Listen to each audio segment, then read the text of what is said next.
Hi, this is Roslynn Eve, and we are looking at another interesting piece of art. You can see at the top here, on the top left, open discussion art group. That's where I got this image from, and I did do a posting of this art analysis here, which you can see is a hugely long one. And then my husband, after reading it, said, you should be doing a video on this one. And there you go. There's hubby influencing me again. Okay, so we are going to do a video on this one. Or should I say I am. And this is a little bit more full art analysis than the mini ones that I have been doing, because I've discussed more ingredients on this one.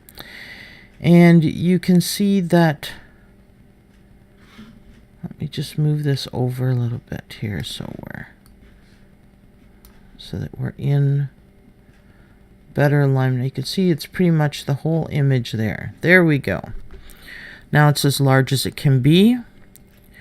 Okay, to start with, the artist's name is Sasha, I don't know if I'm saying it right, Latypova. Okay, so I may not be saying it correctly, but it is here, top left area here. Do you see? Okay. Alrighty. So let's start.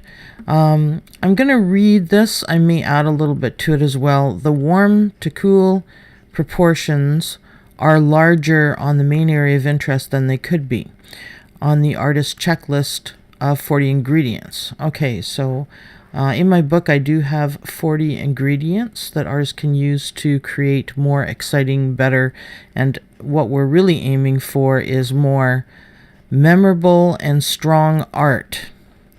So to continue, the contrast up near the head of cool does support and draw the viewer there, which contrasts nicely with the hot color.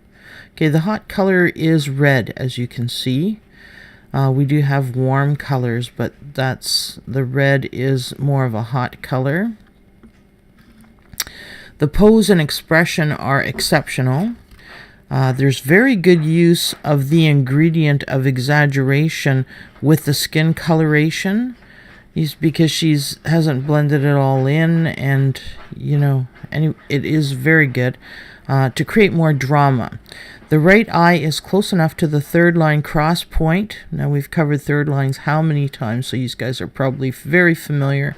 But it's a third in from the top, a third in from the side is where the two lines would cross, and the same over on the side. It's a third in from the side, and a third down from the top, and the same with the bottom, a third in and a third up, so you get this box in the middle anyway. Okay, and if you're on those lines or on where the lines cross, it makes it a much stronger main area of interest. So the right side eye is close enough to the third line cross point to make it a main area of interest, also being a blended ingredient with dark. Now, what I mean by that is when you take two ingredients and you incorporate them into the same location. That's what I mean by that. Okay.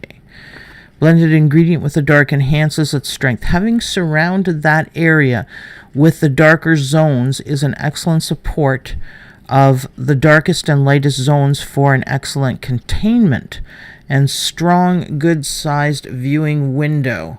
Not ideal, but very good. Okay, so what I'm saying is you've got these darker areas, and there's more medium. If you print this out in black and white or grayscale, you're going to find that a good majority of it is in the medium shades of gray. And so you're looking at the lightest zones are where you're going to want to look, like here, there, a little bit there. You see what I'm saying? Okay. And the darkest points, as you can see as well. Because it's mostly medium. If it was mostly dark, then you would look at light. And you might look at medium if it's medium light. And you're going to do the same if it's vice versa. If it's all light, then you're going to look at the dark. It's just human nature to be drawn to that which is a smaller portion. If it's too small, then it becomes unimportant or unnoticeable. Okay, so the hint of texture on the material does not distract from the main area of interest, but adds some detail to add some minor areas of interest. Softening the contrast of light to dark lines on the neck slightly would be a suggestion, and the eye normally,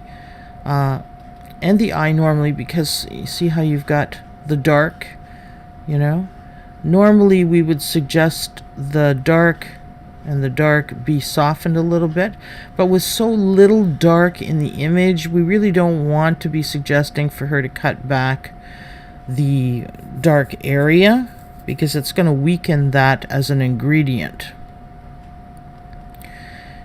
And it's one of the main pointers to the main zone of interest. Now, along with the use of the lightest light. Okay, so what I'm saying here is you've got the dark here making your eye want to circle around this way. You see? There's a little bit out here, but not enough. See, there is enough down here to pull you down a bit. Okay. Blending the ingredient of non-clarity and clarity is a pointer to where to look in the image as well. It supports the ingredients of light to dark and color, and then adding and blending those ingredients in your zone of interest or your viewing window with the final ingredient, a touch of shine in the left eye, creates it to be the main area of interest. Your main viewing window goes from, and like I just said to you, I did point that out. So you're looking sort of down like this is what you're doing. To the folds and back to the top of the head. Okay, sometimes you will be pulled out of there because she combined the two ingredients of hot red and dark on the shoulder. As soon as you combine more than one ingredient or put them right up against each other, it strengthens that zone that you want to look there. So you are sometimes going to tend to not follow the darker spot down to there. You are sometimes going to want to come over here and then down dark here. Now that is creating a larger zone of interest. So sometimes you're going to want to go like this, and sometimes you're going to want to go like this. So you've got a conflict there, is basically what I'm saying, in the two viewing windows or two viewing zones. Now this is a larger one proportionally speaking. This one is a smaller one because you see how it narrows it down there. Plus the line of the dress, see, tends to pull you down as well. So okay, so what I'm suggesting to the artist is to soften the dark on the two side-by-side spots there. You see at the bottom these two side-by-side ones? That's also helping to pull you down here because of the weight of those. See how these are even darker than this in here. So I would suggest to the artist to consider, softening those and lightening those up a bit. So then that way, because it's too close to the edge for good containment, the dark curl of material here is acceptable in from the edge. It's an acceptable distance. It's not a great distance in from the edge. So I mean, ideally you want it contained, that's would be like, here would be sort of a minimal is what I would be recommending to bring things in, would be right at that edge there, that amount in from the edge for good containment. Okay, that's why I'm saying it's acceptable, but it's not, as good as it could be for sure.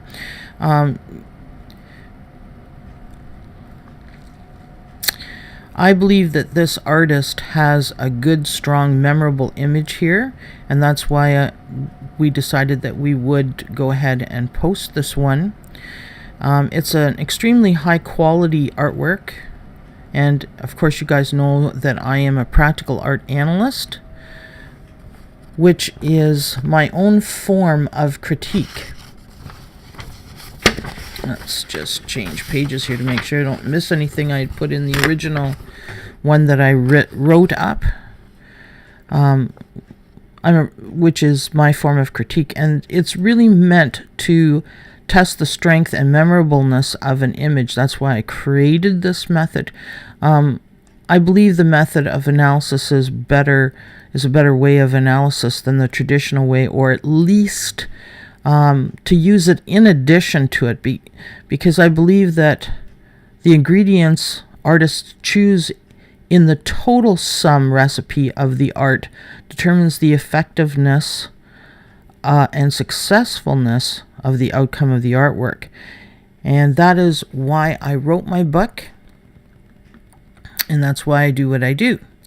I don't consider myself as good of an artist or illustrator as I am an art analyst, but I did write a book, as you guys know, and if you want the book, you can get it on Amazon.com or Amazon.ca, but you can also have me email you for considerably less money.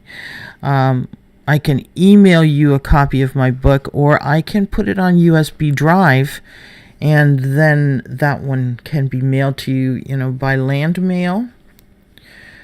Okay, so I hope you enjoyed this. Now, my husband did bring up the points that the triangle here, he is a photographer, and therefore, you know how that is, very realistic about light, and that's one of the big things for a photography session to be successful. And he's saying that this is too dark in here and in here for where the light is, etc. But I mean, as we know, as artists, we do take some artistic license, and does this border on that or not? I don't like to get into the debate of those kind of things. So I'm going to again say that my assessment is that even though these are harsh, the lines here are very harsh, and normally I would suggest blending it out a little bit better, because it's not as finished and realistic as, let's say, here. Okay, so again, it's where do you want to look, and are you using the ingredients to point you in that direction, and does the whole piece stand up well? And like I said, that's why I'm saying that I feel like this is a very strong, successful image, even though it's not perfect. I mean, there is no such thing as perfection. So I hope you enjoyed that. I just want to let you know here that, of course, this is my Facebook page. And of course it would be Practical Art Analysis, see at the end here, of course. And this is my email in case you want to connect with me to have one done, because I do have a fee page there that you can have one done. And also groups of them, etc. The fee page is there. Okay, so, and of course the email is practicalartanalysis@gmail.com. Okay, so thanks for joining us again, and I hope you guys enjoyed this one. And if you do, I hope that this will help the artist to become more recognizable, because it is a good work. Okay, thank you, and bye for now.